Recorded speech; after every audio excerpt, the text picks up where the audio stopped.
اور مجھے مولانا اسحاق صاحب کا وہ جملہ ہمیشہ یہ آیت پڑھتے ہوئے یاد آتا ہے. بعض اوقات تو وہ فی البدی ایسے جملے بولتے تھے جاندار. تو ایک گفتگو میں انہوں نے فرمایا کہ بھئی جب توحید بیان ہوگی تو گستاخی تو آٹومیٹکلی ہو جائے گی، کیونکہ توحید کا مطلب ہی ہے کہ اللہ کے سوا کوئی پیغمبر، کوئی فرشتہ، کوئی بزرگ، کوئی بابا، شاہی کوئی نہیں. توحید کا تو مطلب ہی یہی ہے کہ کوئی انسان اپنا پیشاب بھی نہیں روک سکتا، خواہ وہ پیغمبر ہو یا عام انسان ہو. الحمدللہ رب العالمین والصلاة والسلام علی سید الانبیاء والمرسلین، اما بعد فاعوذ باللہ من الشیطان الرجیم، بسم اللہ الرحمن الرحیم.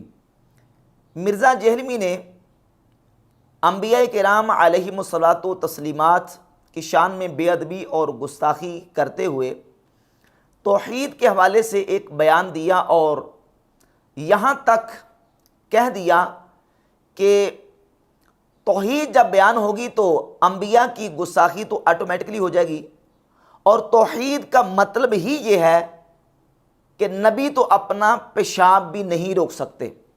نعوذ باللہ تعالی.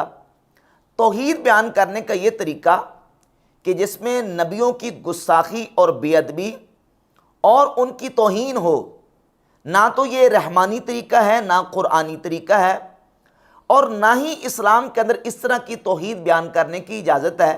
مرزا جہلمی نے توحید کی آڑ میں جو انبیاء علیہم السلام کے حوالے سے یہ بیان دیا ہے کہ وہ تو اپنا پیشاب بھی نہیں روک سکتے، نعوذ باللہ، رسول اللہ صلی اللہ علیہ وآلہ وسلم اور باقی انبیاء علیہم السلام تو اپنا پیشاب بھی نہیں روک سکتے، یہ جو طعنہ مرزا جہلمی نے دیا ہے توحید کا بیان کرتے ہوئے، یقیناً اس میں انبیاء علیہم الصلوۃ والتسلیمات کی توہین ہے، ان کی بے ادبی اور گستاخی ہے. اب مرزا جہلمی کے ہم نے پہلے بھی علمی انداز سے گرفت کی اور مرزا جہلمی کا مواخذہ کیا، تو مرزا جہلمی اب تک اپنے اس بیان کو ڈیفینڈ کرتا چلا جا رہا ہے، اور جیسے جیسے مرزا جہلمی اپنی اس سٹیٹمنٹ کو ڈیفینڈ کر رہا ہے ویسے ویسے مرزا جہلمی پھنستا جا رہا ہے.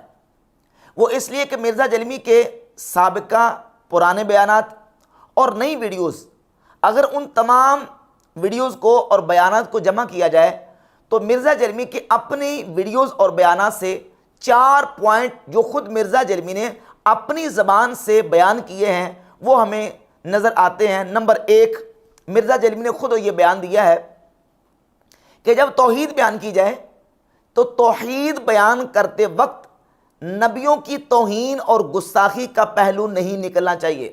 توحید ضرور بیان کریں لیکن انبیاء کی توہین نہیں ہونی چاہیے. ایک بالکل بیلنس چیز ہونی چاہیے، جو جتنی بات کتاب و سنت میں آئی اس کو اس طریقے سے بیان کرنا چاہیے. باقی اس میں کوئی ایسی اگزامپل بیان نہ کی جائے جس کی وجہ سے آپ صلی اللہ علیہ وسلم کی توہین کا پہلو ہو جائے. یہ مرزا جہلمی کا پرانا بیان ہے کہ توحید اس طرح بیان نہ کی جائے کہ جس میں نبیوں کی گستاخی اور توہین کا پہلو نکلتا ہو. اور پھر دوسرا بیان مرزا جہلمی نے توحید ہی کے حوالے سے دیا اور یہ کہا کہ توحید جب بیان کی جائے تو وہ طریقہ اختیار کیا جائے، وہ توحید بیان کی جائے جو قرآن نے توحید بیان کی ہے. کیا صحابہ کرام میں یہ بحثیں ہوئی تھیں استواء العرش کے حوالے سے یا خلق قرآن کے مسئلے کے حوالے سے؟ یہ بعد میں لوگوں نے مسئلے اٹھائے. عام بندوں کو بس وہی توحید بتائیں جو قرآن میں لکھی ہوئی ہے. اور یہ بالکل بات بجا ہے کہ جو قرآن نے توحید بیان کی ہے، توحید بیان کرنے کا افضل اور احسن طریقہ بھی یہی ہے کہ قرآنی توحید کو بیان کیا جائے. یہ دوسری سٹیٹمنٹ ہے مرزا جہلمی کی. اور مرزا جہلمی کی تیسری سٹیٹمنٹ اپنے غیر مقلد بھائیوں کے جواب میں اس نے یہ کہا کہ نبیوں کے بغیر جو توحید ہے وہ شیطانی توحید ہے. یہ کہتا ہے جی نبیوں کی جگہوں کو تلاش کرنا جو ہے وہ نعوذ باللہ اس کو شرک کی بو آتی ہے، اس کی بھی یعنی وہ توحید کی اوور توحید ڈوز ہو جاتی ہے نا.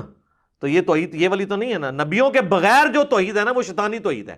ابن تیمیہ کا بھی یہ مسئلہ تھا نا، جب وہ توحید کے جوش میں آتا تھا نا تو وہ انبیاء کی بھی توہین کر جاتا. توحید بیان کریں، توہین تو نہ بیان کریں. یہ تیسرا بیان ہے، یعنی نبیوں کی جس میں نفی ہو وہ توحید شیطانی توحید ہے، نبیوں کے بغیر توحید شیطانی توحید ہے. یہ مرزا جہلمی کا اپنا تیسرا بیان ہے. اور چوتھا بیان مرزا جہلمی کا یہ ہے کہ توحید کا جب بیان کیا جائے تو اس میں اپنی طرف سے ایگزامپلز بیان نہ کی جائے بلکہ وہ طریقہ اختیار کیا جائے جو توحید کا قرآن نے طریقہ بتایا ہے. قرآن کے مطابق اور جو قرآن نے توحید بیان کی ہے اس طریقے سے توحید بیان کی جائے، اپنی طرف سے ایگزامپلز بیان نہ کی جائیں۔ جو جتنی بات کتاب و سنت میں آئی اس کو اس طریقے سے بیان کرنا چاہیے، باقی اس میں کوئی ایسی اگزامپل بیان نہ کی جائے جس کی وجہ سے آپ صلی اللہ علیہ وسلم کی توہین کا پہلو ہو جائے۔ یہ 4 چیزیں مرزا جیلمی نے خود اپنی ویڈیوز میں اپنے پرانے اور نئے بیانات میں کی ہیں کہ نبیوں کے بغیر توحید شیطانی توحید ہے، اپنی طرف سے ایگزامپلز پیش نہ کی جائے، اور قرآن نے جو توحید بیان کی ہے اس طریقے سے توحید بیان کی جائے، اور چوتھا یہ کہ توحید بیان کرتے ہوئے نبیوں کی توہین نہ کی جائے اور گستاخی نہ کی جائے۔ اب ان 4 بیانات کی روح سے مرزا جیلمی کا جو پہلا بیان ہے جس پر ہم نے مواخذہ کیا اور ہم نے گرفت کی کہ مرزا نے یہ جو کہا کہ توحید جب بیان ہوگی تو نبیوں کی گستاخی تو آٹومیٹکلی ہو جائے گی، اور توحید کا مطلب ہی یہ ہے کہ نبی تو اپنا پیشاب بھی نہیں روک سکتے۔ رسول اللہ صلی اللہ علیہ وآلہ وسلم کی ذات اقدس اور تمام انبیاء علیہ السلام کو پیشاب نہ روکنے کا طعنہ دینا اور نعوذ باللہ تعالیٰ یہ کہنا کہ توحید کا مطلب ہی یہ ہے کہ نبی اپنا پیشاب نہیں روک سکتے، یہ سٹیٹمنٹ مرزا جیلمی کی اپنی ویڈیوز اپنے بیانات کی روح سے بالکل گستاخانہ اور توہین پر مبنی قرار پاتی ہے۔ کیوں؟ یہ طریقہ توحید کا نہ تو قرآن نے بیان کیا، نہ قرآن نے ایسی کوئی اگزامپل بیان کی، مثال بیان کی، اور اس طریقے سے نبیوں کی توہین اور گستاخی بھی ہوتی ہے، کیونکہ توحید بیان کرتے ہوئے توہین نہیں ہونی چاہیے، مرزا نے خود کہا، اور یہ مرزا جیلمی کا جو بیان ہے اس میں نبیوں کی توہین ہو رہی ہے۔ اور پھر یہ ہے کہ مرزا جیلمی نے یہ بھی کہا ہے کہ نبیوں کے بغیر جو توحید ہو وہ شیطانی توحید ہے۔ اب یہاں توحید بیان کرتے ہوئے مرزا جیلمی نے جو نبیوں کی نفی کرتے ہوئے ان کو نعوذ باللہ طعنہ دیا اور یہ کہا کہ وہ تو نعوذ باللہ تعالیٰ اپنا پیشاب بھی نہیں روک سکتے، مرزا جیلمی کے بیان کے مطابق اب مرزا خود فیصلہ کرے کہ یہ رحمانی توحید ہے، قرآنی توحید ہے یا کہ شیطانی توحید ہے۔ تو مرزا جیسے جیسے اپنا دفاع کرتا ہے ویسے ویسے اپنے بیانات میں پھنستا چلا جاتا ہے۔ مرزا جیلمی اب اس بیان سے چھٹکارا اور نجات حاصل نہیں کر سکتا۔ مرزا جیلمی کے اپنے بیانات تلوار کی طرح اس کے سر پہ لٹک رہے ہیں، اور مرزا جیلمی جو ہے وہ اس اپنے بیان سے واضح طور پہ گستاخ اور انبیاء علیہم الصلوات و تسلیمات کا بے ادب قرار پاتا ہے۔ اب سوال یہ پیدا ہوتا ہے کہ جس انداز سے مرزا جیلمی توحید کا بیان کرتے ہوئے انبیاء علیہم الصلوات و تسلیمات، کیونکہ اصل ٹارگٹ اس کا نبیوں پہ حملہ کرنا ہے، بابوں کو تو درمیان میں ڈال بناتا ہے، بابوں سے شروع ہوتا ہے، بزرگ بابے فرشتے، اور پھر انبیاء علیہم الصلوات و تسلیمات کی ذات اقدس پر یہ حملہ کرنے کی ناپاک جسارت کرتا ہے، اور تقریباً بیانات میں جا کے نبیوں پہ یہ رکتا ہے۔ اور نبیوں سے مراد جب ظاہر ہے کہ انبیاء کہتا ہے تو اس میں رسول اللہ صلی اللہ علیہ وسلم کی ذات اقدس بھی شامل اور داخل ہوتے ہیں۔ تو مرزا جیلمی نے اس انداز سے نبیوں کی توہین کا ارتکاب کیا ہے، جبکہ قرآن و سنت کی تعلیمات بالکل واضح ہیں۔ لا الہ الا اللہ سب سے افضل اور احسن کلمہ ہے، کلمہ توحید۔ جب ہم لا الہ الا اللہ کہتے ہیں تو کیا اس میں نبیوں کی توہین اور گستاخی ہوتی ہے؟ ہرگز نہیں ہوتی۔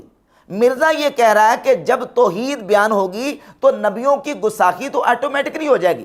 کیسے ہو جائے گی؟ ہم دن رات صبح و شام لا الہ الا اللہ کا وظیفہ کرتے ہیں، لا الہ الا اللہ پڑھتے ہیں، تو کیا نعوذ باللہ کوئی مومن تصور کر سکتا ہے، کوئی مسلمان یہ سوچ بھی سکتا ہے کہ اس میں نبیوں کی گستاخی اور توہین ہو رہی ہے؟ ہرگز نہیں۔ یہ کلمہ توحید ہے، اور اس کا معنی بالکل واضح ہے کہ اللہ کے علاوہ کوئی عبادت کے لائق نہیں۔ الہ کا معنی اے ما یستحق للعبادہ، جو عبادت کا مستحق ہے وہ صرف اللہ رب العزت کی ذات ہے، اللہ کے علاوہ کوئی عبادت کے لائق نہیں۔ یہ تو ہم دن رات صبح شام پڑھتے ہیں۔ تو جب توحید بیان کرنی ہے تو قرآن سے توحید بیان کرو۔ کیا یہ کہنا کہ نعوذ باللہ توحید کا مطلب یہ ہے کہ نبی تو اپنا پیشاب نہیں روک سکتے، قرآن نے ایسی اگزامپل بیان کی، قرآن نے توحید کا یہ طریقہ بتایا؟ رسول اللہ صلی اللہ علیہ وآلہ وسلم سمیت 1,00,000 کم و بیش 24,000 انبیاء علیہم الصلوات و تسلیمات جو دنیا میں توحید کا سبق سکھانے کے لیے آئے، کسی نبی نے توحید بیان کرتے ہوئے یہ سٹیٹمنٹ دی؟ پھر نبی پاک علیہ الصلوۃ والسلام کے صحابہ میں سے صحابہ نے توحید کا پرچم اور توحید کا علم جو ہے وہ دنیا کے کونے کونے میں لہرایا۔ کیا صحابہ نے توحید بیان کرنے کا یہ طریقہ اختیار کیا؟ ہرگز نہیں۔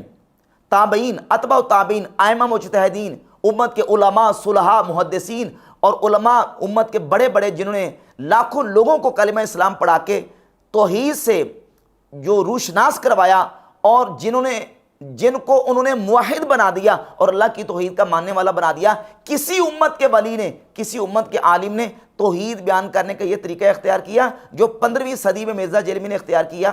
کسی نے اختیار نہیں کیا۔ مرزا جیلمی کا یہ بیان یقیناً انبیاء علیہم الصلوۃ والتسلیمات کی گستاخی اور توہین ہے۔ یہ کہنا کہ نعوذ باللہ وہ تو اپنا پیشاب نہیں روک سکتے، توحید کا مطلب ہی یہ ہے، جبکہ قرآن مجید، احادیث اور بحمد اللہ تعالیٰ امت کے اسلاف کی ایک پوری تاریخ موجود ہے ہمارے پاس۔ آج تک توحید بیان کرتے ہوئے کسی نے یہ طریقہ اختیار نہیں کیا۔ احسن کلمہ لا الہ الا اللہ یہ کلمہ ہے، افضل ترین توحید یہ ہے۔ توحید کہتے ہیں اعتقاد الوحدانیت اے عدم المشارکت الغیر لہ فی الالوہیہ۔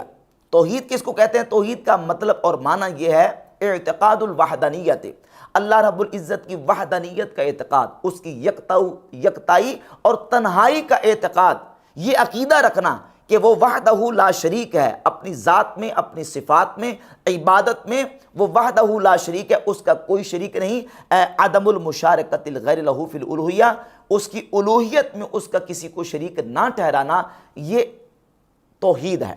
اور بحمد اللہ تعالیٰ اہل السنہ والجماعہ، ہم اہل اسلام اسی توحید پر قائم ہیں کہ ہمارا ایمان اور عقیدہ ہے کہ اللہ کی ذات میں، اس کی صفات میں اور عبادت میں اللہ رب العزت کا کوئی شریک نہیں، وہ وحدہ لا شریک ہے، وہ یکتا ہے، وہ تنہا ہے۔ اور شرک توحید کی ضد ہے۔ شرک کسے کہتے ہیں؟ ہوا اثبات الشریک فی الالوہیہ بمعنی وجوب الوجود کمال المجوس، اور بمعنی استحقاق العبادت کمال عبادت الاصنام۔ اللہ رب العزت کی الوہیت میں کسی کو اس کا شریک ٹھہرانا، اس کے واجب الوجود ہونے میں کسی کو اس کا شریک ٹھہرانا، جس طرح کہ مجوسیوں کا عقیدہ ہے، وہ دو واجب الوجود مانتے ہیں، اہرمان اور یزدان۔ تو اللہ رب العزت کے ساتھ کسی کو واجب الوجود ٹھہرانا بھی شرک ہے، اور اللہ رب العزت کی عبادت میں اس کے ساتھ کسی کو شریک ٹھہرانا یہ بھی شرک ہے، جس طرح کہ بتوں کی پوجا کرنے والے بتوں کو عبادت میں اللہ رب العزت کا شریک ٹھہراتے ہیں۔ تو اس کی ذات میں، اس کی صفات میں، واجب الوجود ہونے میں اور عبادت کے اعتبار سے اللہ رب العزت کا کسی کو شریک ٹھہرانا یہ شرک ہے، اور اللہ رب العزت کو ذات و صفات اور عبادت میں وحدہ لا شریک ماننا یہ توحید ہے۔ اب یہ بہترین طریقہ ہے توحید بیان کرنے کا کہ قرآن مجید سے توحید بیان کی جائے، اور جو احسن کلمہ ہے توحید کا، لا الہ الا اللہ، اللہ کے علاوہ کوئی عبادت کے لائق نہیں۔ اب اس کو چھوڑ کے مرزا جیلمی اپنی طرف سے ایگزامپلز پیش کر کے انبیاء کرام علیہم الصلوۃ والتسلیمات کی توہین کرے، تو یہ طریقہ ہرگز نہ قرآن کے مطابق ہے، نہ سنت کے مطابق ہے، اور نہ ہی اس کی اسلام اجازت دیتا ہے۔ خود مرزا جیلمی یہ بیانات دے چکا ہے کہ توحید بیان کرتے ہوئے اس طرح انداز اختیار نہیں کرنا چاہیے، اور پھر ابھی جو نیا لیٹسٹ بیان دیا ہے اس میں اس نے یہ کہا ہے، پہلے تو یہ کہا تھا کہ توحید قرآن سے ہونی چاہیے، اب یہ کہتا ہے کہ آپ ایگزامپلز پیش کر سکتے ہیں، اس کا قرآن و سنت سے ہونا ضروری نہیں ہے۔ میں آپ کو دعوے سے کہتا ہوں کہ حضرت ابوبکر کے زمانے میں اگر کوئی شخص یہ کہتا نا کہ یہ عبداللہ شاہ غازی نے سمندر روکا ہوا ہے، تو ابوبکر نے کہنا تھا تم میں سے جو یہ سمجھتا ہے نا کہ عبداللہ شاہ غازی نے سمندر روکا ہے، وہ جان لے کہ عبداللہ شاہ غازی ہو یا کوئی بڑے سے بڑا بزرگ ہو، خواہ کوئی پیغمبر ہو، خواہ کوئی بابا ہو، اپنا پیشاب بھی نہیں روک سکتا۔ آپ اسے لکھوا لیں کہ یہ بات ہونی تھی۔ تو جب فتنہ اٹھتا ہے نا تو جواب اس لیول پہ آتا ہے، اور اس کے لیے یہ ضروری نہیں ہوتا کہ وہ بات قرآن و حدیث میں لکھی ہوئی ہو، اور اس کے لیے یہ ضروری نہیں ہوتا کہ وہ بات قرآن و حدیث میں لکھی ہوئی ہو۔ جو جتنی بات کتاب و سنت میں آئی اس کو اس طریقے سے بیان کرنا چاہیے، باقی اس میں کوئی ایسی اگزامپل بیان نہ کی جائے جس کی وجہ سے آپ صلی اللہ علیہ وسلم کی توہین کا پہلو ہو جائے۔ تو میں نے کئی مرتبہ یہ بات بیان کی ہے کہ اتنے گرگٹ رنگ نہیں بدلتا جتنے مرزا جیلمی اپنے بیانات بدلتا ہے۔ تو مرزا جیلمی اپنی اس سٹیٹمنٹ میں بری طرح پھنس چکا ہے، اور اپنے ہی بیانات کی روح سے مرزا جیلمی انبیاء علیہم الصلوۃ والتسلیمات کا گستاخ اور بے ادب قرار پاتا ہے۔